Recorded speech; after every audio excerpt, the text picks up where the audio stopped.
Et lui n'a jamais eu besoin d'hypnothérapie pour arrêter de Mais fumer. d'ailleurs, il n'a jamais commencé. Esteban Rana, bonjour. Bonjour Elie, bonjour Vous Emma. êtes avec nous aujourd'hui pour le journal des sports.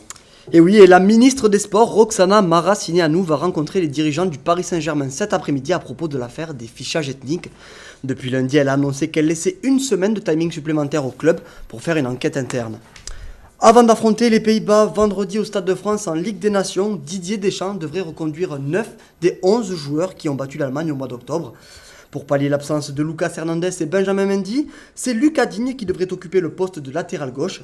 Au milieu de terrain, c'est Steve Nzonzi qui entre dans le 11 de départ au forfait de dernière minute de Paul Pogba. Place au rugby maintenant, le 15 de France affronte samedi l'Argentine pour la première fois au stade Pierre-Mauroy de Lille. Les joueurs de Jacques Brunel doivent se racheter après la défaite sur le fil face à l'Afrique du Sud 29-26 samedi dernier. Deux changements sont à noter.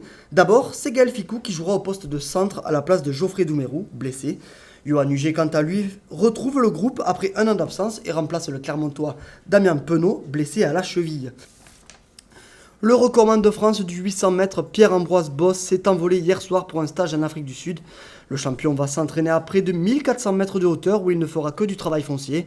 Son hiver se déroulera sous le signe de l'altitude puisqu'il repartira en janvier au Mexique pour se préparer cette fois à 2000 mètres au-dessus du niveau de la mer. Son objectif est d'être prêt pour le meeting de Liévin en février, indique son entraîneur.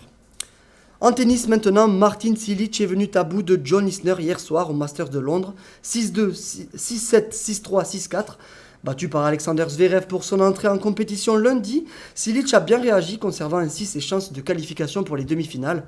Mais dans ce groupe, il n'y a désormais plus qu'une place à prendre puisque Novak Djokovic a déjà validé son ticket à la faveur de sa victoire sur Zverev.